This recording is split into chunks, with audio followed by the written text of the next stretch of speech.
ഓലക്കുടയിൽ നിൻ പീലിക്കണ്ണെന്തിനു നീ പണ്ടു പണ്ടേ മറന്നുവച്ചു.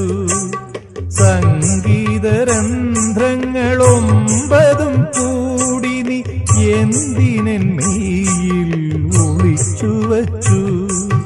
നിനക്കു വേണ്ടേ, ഒന്നും നിനക്കു വേണ്ടേ, ഒരു പിടിയാവിലുമായി ജന്മങ്ങൾ താണ്ടി ഞാൻ വരികയായി ദ്വാരക തേടി. ഗുരുവായൂർ കണ്ണനെ തേടി.